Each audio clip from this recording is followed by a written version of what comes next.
So, mabuhay madayo everyone. I am Hanimim Charo, and in this video, I am discussing auditing and tax accounting. But let's have auditing first. So, what is an auditing? So, an audit provides credibility to a set of financial statements and give the shareholders confidence that the accounts are true and fair. It can also help improve a company's internal controls and systems. So, ang auditing daw, dili siya directly nag-fix ang financial problems, but it helps identify the root causes of it.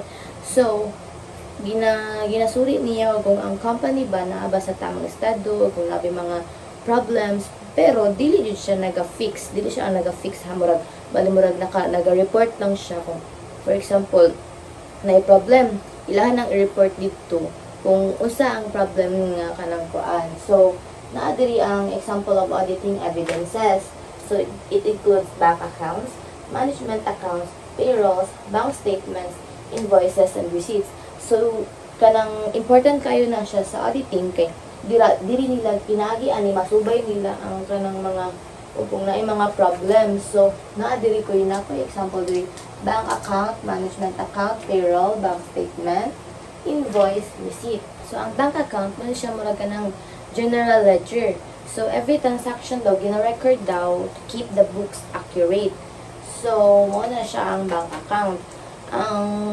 Actually, ang bank account na siya bank name, account number, account type, and balance. So, ang management account kay internal financial reports that help managers plan, control, and make decisions for the business.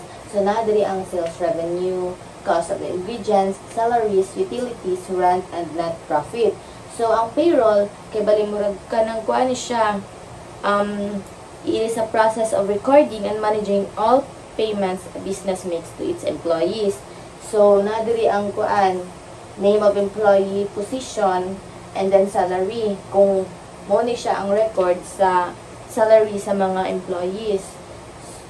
So, napo diri ang total payroll, gibutang ko diri. So, next, bank statement. It is a report issued by a bank that shows all the transactions in a bank account during a specific period, usually monthly. It includes deposits, withdrawals, transactions, bank charges, interest, and the ending balance. So, na diri ang date, description kung deposit sales, payment to supplier, rent payment, salary payment, sales deposit, and then kung debit or credit, tapos na diri ang balance. So, ang invoice is a document a seller gives to a buyer that shows what goods or services were sold, the amount due, and the payment terms. Mo ni siya kung usay nahalin. So, na diri na po siya date, na siya invoice number, na siya bill to. Dili na siya kanang murag kung asang company or cafe, for example, cafe man niya ako kay kuan man ni siya, bali murag pastries man ni siya. Item, so na diri 50 pieces chocolate cake. Nag-worth siya og 200, tapos total amount kay 10,000. So, each cake man daw kay 200 pesos. So, ang total na kay 10,000 pesos. So, ang payment terms kay due within 15 days. So, dapat in 15 days, mabayaran na siya. So, ang receipt, muna siya ang kanang resibo. Ano naman sa ng receipt? So, resibo, a receipt is a document a seller gives to a buyer as a proof that payment has been made. So, muna siya ang resibo na diri ang receipt from, payment for, amount paid, made of payment, kanin mode of payment, cash. So, our next topic is about tax accounting. So, tax accounting is a set of methods for accounting focused on preparing public financial statements that show tax assets and liabilities. This tool considers revenue, deductions, and governance credits to determine the taxable income of a business. So, ang tax accounting daw gina-help or tinutulungan ka nitong malaman kung magkano ang tax or buwis na kailangan mong bayaran batay sa kita mo. So there are two types of taxes of business. First is direct taxes and indirect taxes. So ang direct taxes, are taxes that are paid directly by individuals or organizations to the government. So binabayaran direkta ng isang tao o kumpanya sa pamahalaan. Hindi ito na ipapasa sa ibang tao. Bali, ang nagmamayari dito sa for example, shop kanan or seller. Direkta dyan nga sila ang magbayad sa government. But, ang indirect taxes, kay ano siya, lahi siya. Indirect taxes are taxes that are collected by intermediary, like a seller or businesses, from the consumer and then paid to the government. The burden of the tax is shifted from the seller to the buyer since it is included in the price of goods and services. So, for example, na ako'y shop or nag-sell ko og mga clothes or whatsoever. So, wala kabalo ang consumer nga ang iyang ipalit di ay nga item kinana di siya appeal nga tax sales. So, bali ang katong iyang mabayaran nga tax sales ako kung ibayad sa government. So, bali murag dili sa ako ano nagikan sa consumer jud nga money nagikan ang ibayad nako sa government.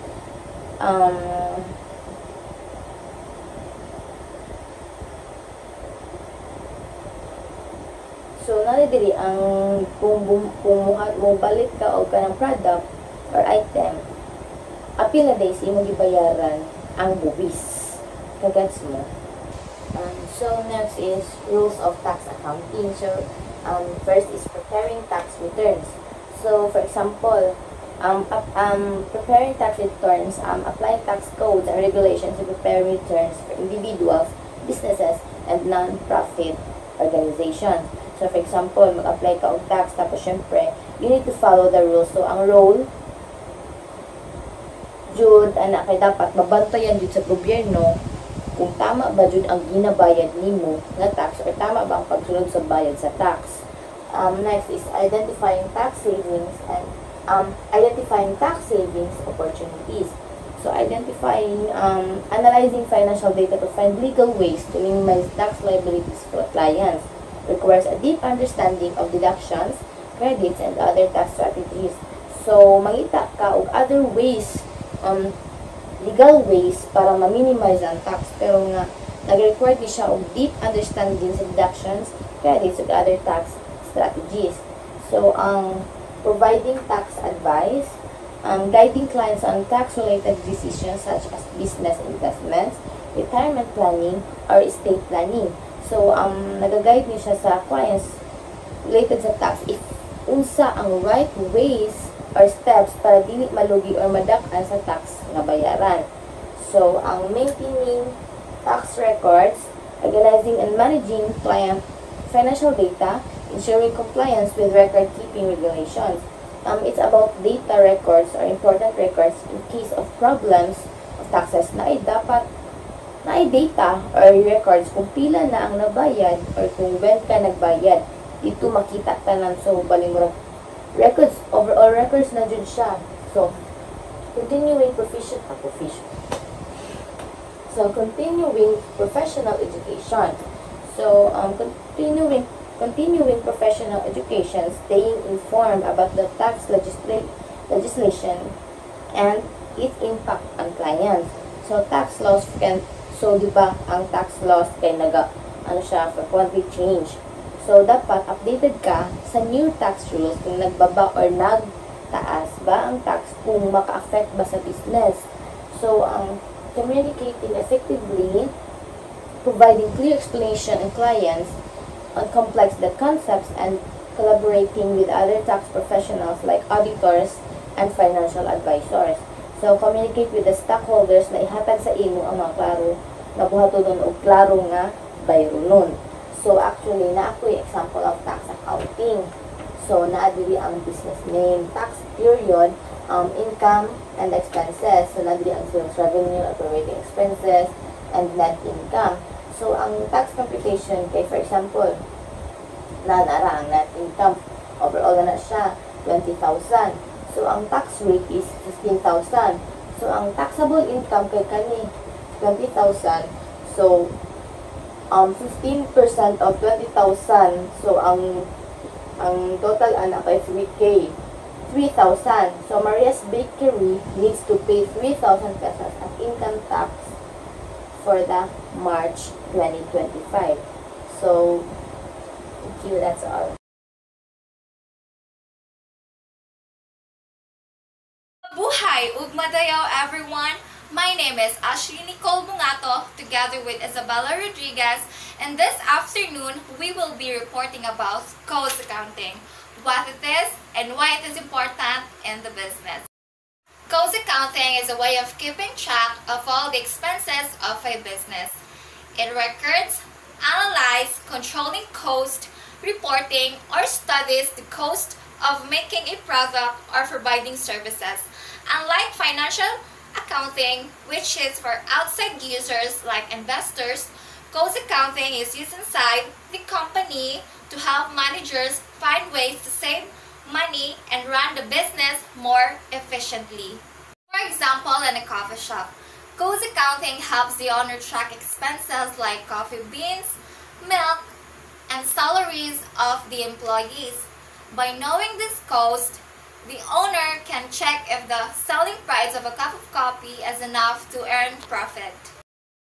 A pleasure morning to all of you. Once again, my name is Isabella Rodriguez, and I'm here to discuss the importance of cost. Controlling costs. Cost accounting helps management predict expenses and selling prices. For an example, nakikita ng isang panaderya na ang paggawa ng tinapay ay nagiging mahal, kaya lumipat sila sa isang mas murang supplier. The second one is determining per unit cost. It helps find the exact cost of producing one unit, like one piece of bread or one cup of coffee. This way, the business knows how much to sell it for. For an example, ang imuhang kape is ang imong kape is 25 pesos. Tapos gitubuan nimo siya 15 for the total of 40. So ang maginansya nimo sa isa ka kape is 15, kay gitubuan man nimo siya og kanang 15 pesos instead nga 25 pesos lang siya. Ang selling price selling price niya is 40 pesos. Ang profit niya is 40 minus 25 for the total of 15 pesos. So, mauna siya ang natubo sa imuhang gihalin or ang ginansya nimo. Showing, the third one is showing profitable versus non-profitable activities. It identifies which products bring profit and which ones don't. For example, if sandwiches sell less than coffee, the shop may focus on more on coffee.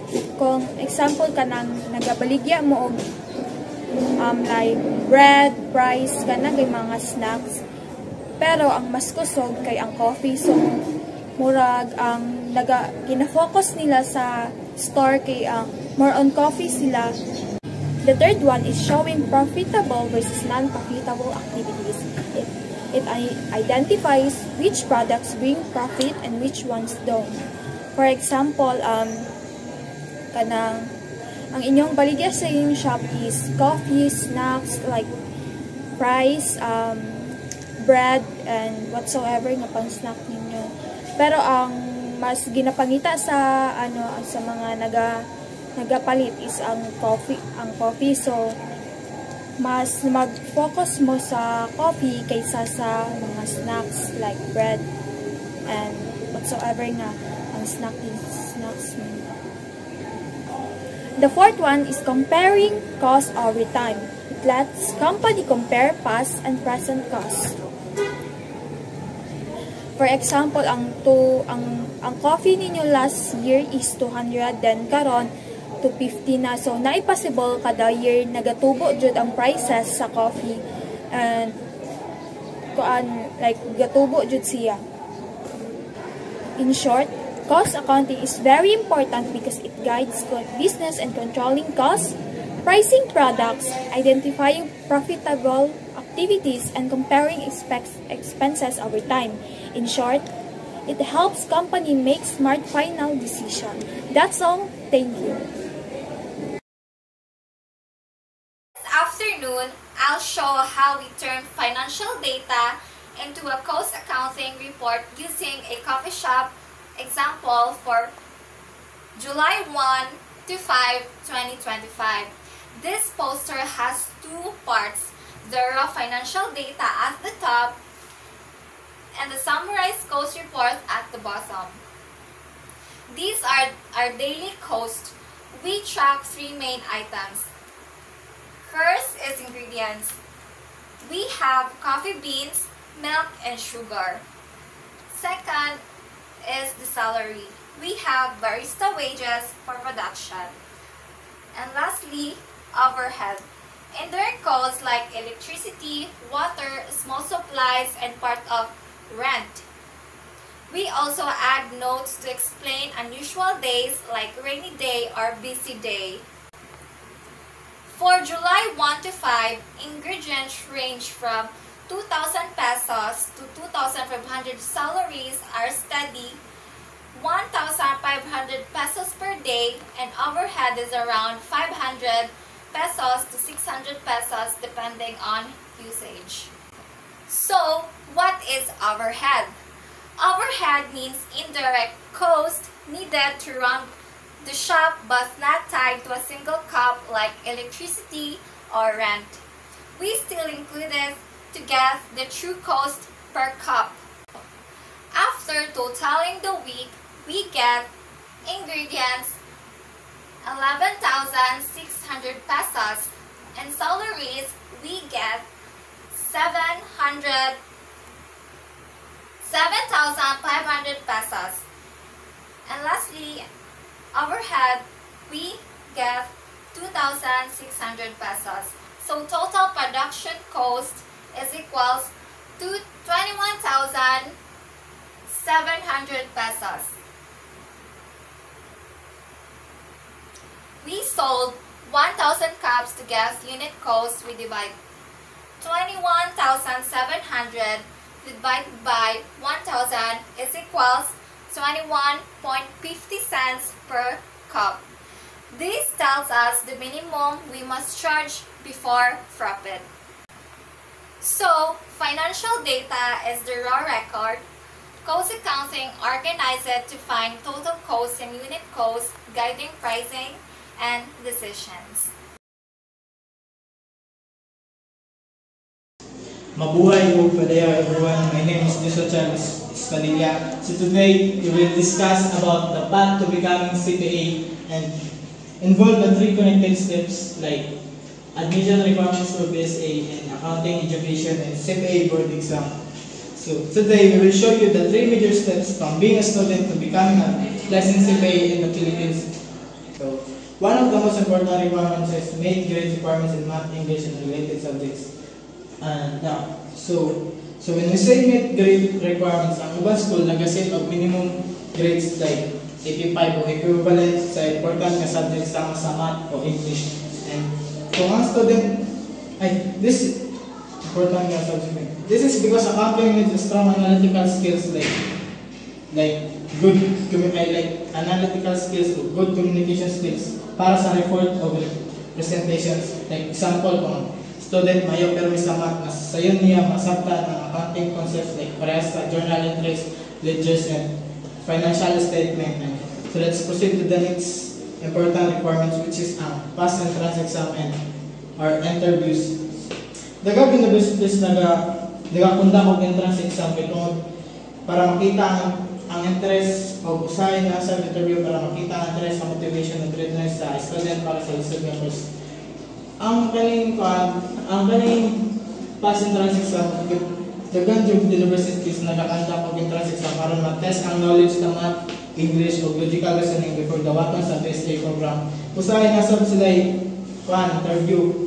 So sa interview ang professor magtanaw, why do you want to take accountancy para makita kung kasabot mo yun ang student sa unsay gibigan sa course. And next is some school requires a qualifying exam or release for second year. So sa dagang schools, ang student except na sa business administration o accountancy program kuman sa first o second year, kinahanglan mapasa ang retention qualifying exam para makapadayon sa BSA proper. Kini nga process nag-assure na kaya makapadayon lang mao kung ready o kaya ang susunod nga accounting subjects.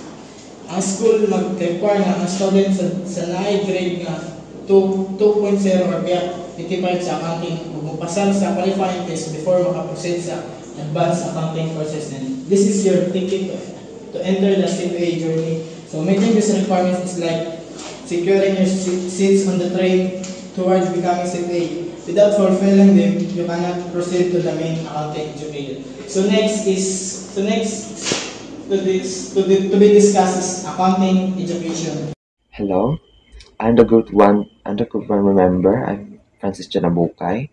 I'm taking the roles position about the accounting education. So what is the definition of accounting education? Accounting education is mauni ang pag-eskwela sa pag-training sa kursong Bachelor of Science in Accountancy, of which is BSI. Diri makato ng estudyante sa accounting, auditing, taxation, o business law. Mauning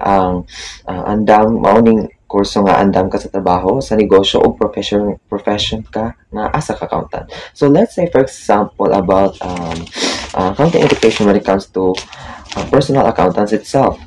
So for example, kung naa kay grocery business ug makahuman kag accounting education, that means makabalo ka sa pag-record sa sales o gasto kada adlaw.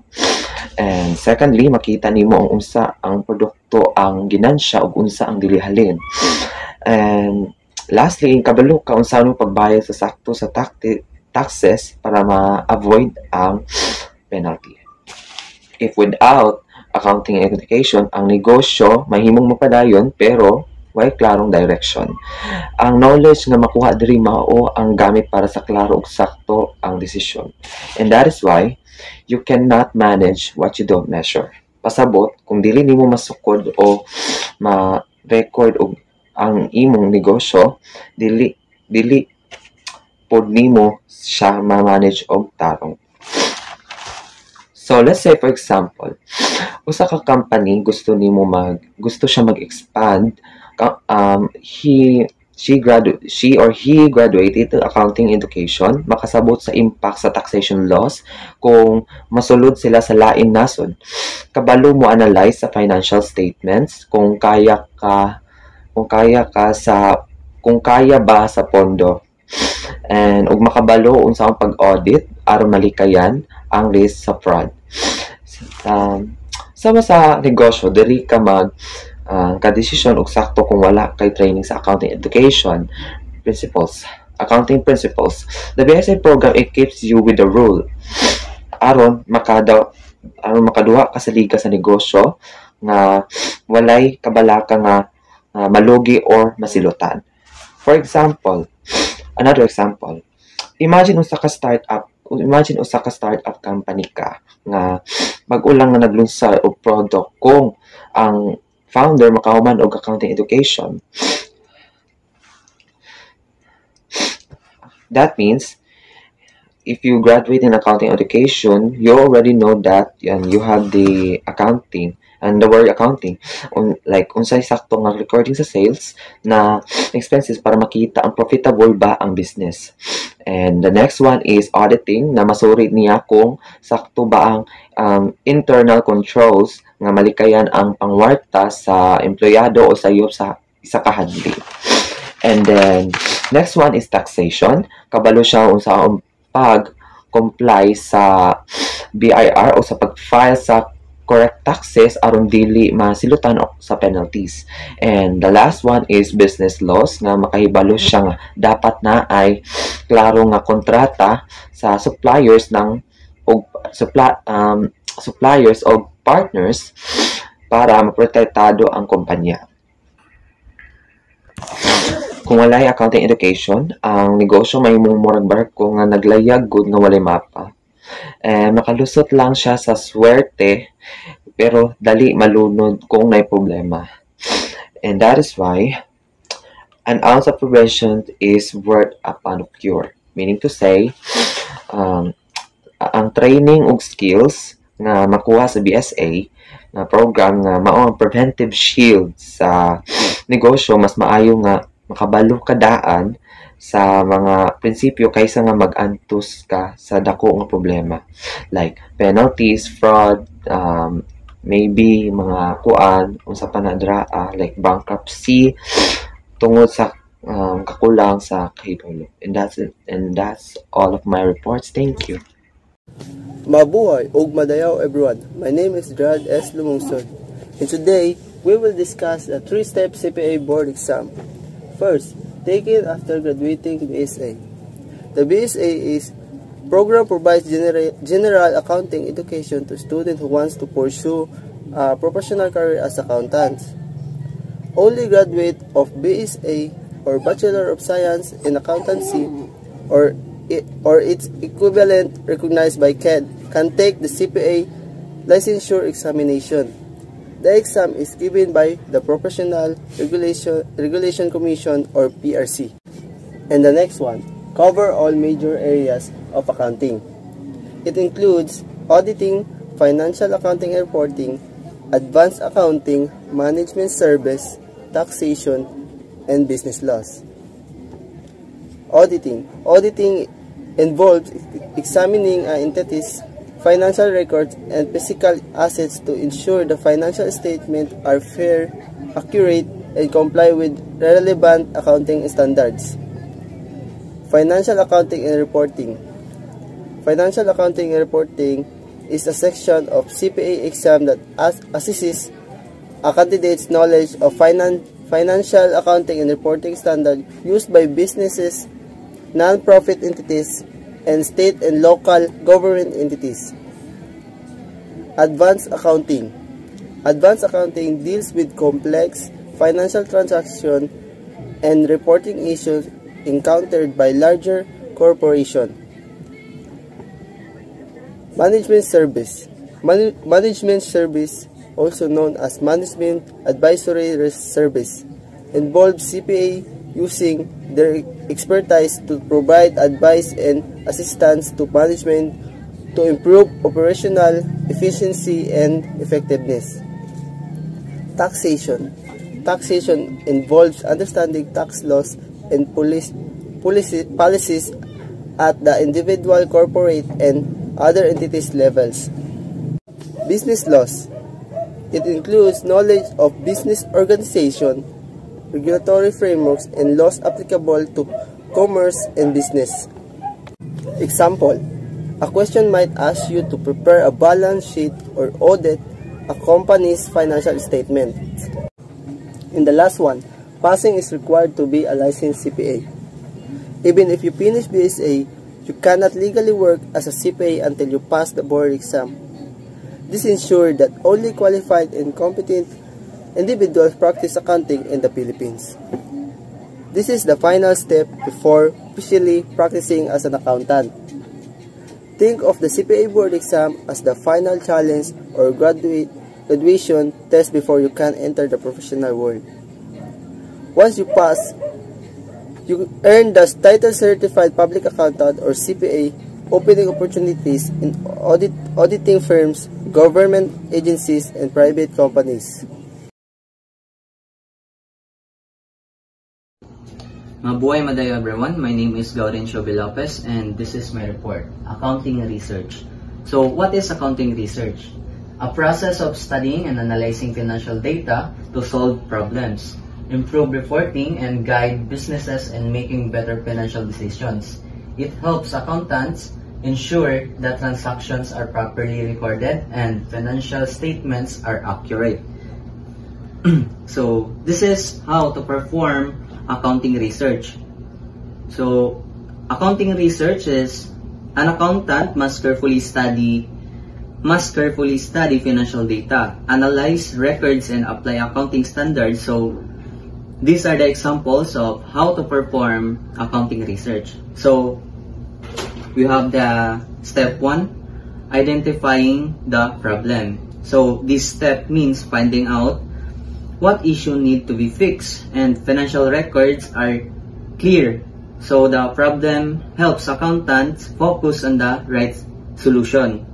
So, for example, a company shows a profit on paper but has a small cash.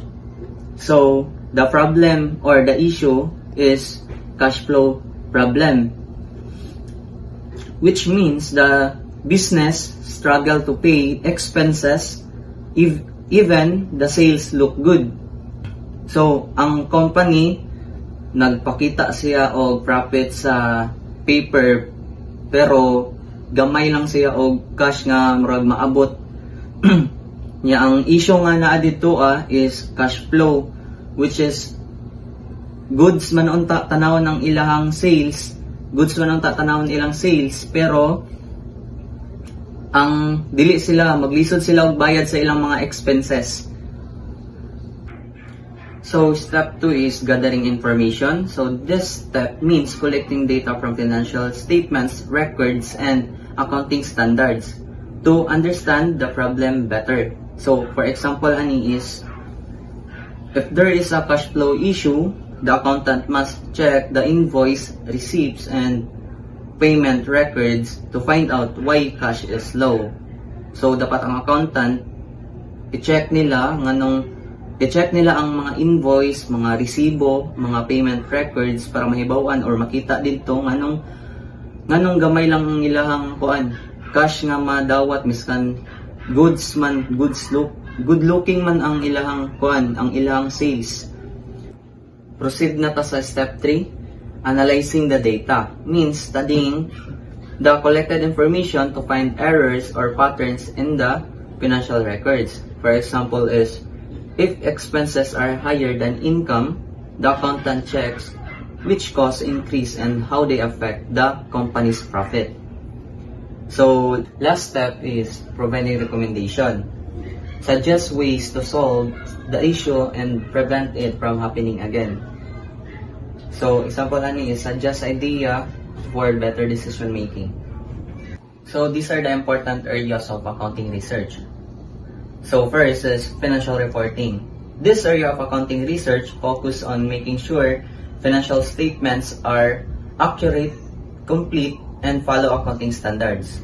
So number 2, we have taxation. This area of accounting research deals with studying tax laws and ensuring the company pays the correct amount of taxes. So kani siya nga part sa accounting research is about taxation, focus on studying tax laws to make sure the company pays the correct amount of taxes, not too much, not too little. So number 3 is auditing, checking records for accuracy and reliability. Auditing means reviewing and checking the company's records like financial statements, receipts, and transactions to make sure they are accurate and reliable. So number 4 is cost accounting. So cost accounting is about studying and analyzing all the costs a company spends like materials, labor, and overhead to know where the money goes and find ways to save and reduce waste and improve efficiency and production or operation. For example, ang factory nag-spend og sobra sa raw materials. So ang cost accounting helps find cheaper nga mga supplier para makabarato sila. Kunya maka-reduce sila sa mga unnecessary expenses. So we have ethics in accounting. So ethics in accounting means following moral principles to make sure financial reports are honest, transparent, and fair. Tips to improve the accounting research process. So, number 1 na atay kanang pagsunod sa mga regulations, sa mga laws about sa company, sa imong business na ginatukod, o dapat kabalo ka, ikaw nga accountant or isa ka business owner or investor, dapat kabalo ka unsay naga-study ka about sa tax laws kaya aron makabalo ka unsay mga bagong update sa mga karon sa law. So naapod tay tips nga mag-use of technology such as software and analytic tools para mapadali ang trabaho sa isa ka accountant or sa isa ka tao nga dili na maglisod, dali lang gamiton o paspas tapos makadig deeper and makahatag pag suggestion. So ang purpose sa accounting research kay it can improve the quality of financial information and the decision making. So ang mga accountants, mga manager or investor can understand complex financial issues and makapangita og pamaagi para masolusyonan dayon ang moabot nga problema through research or pamaagi sa pag-research.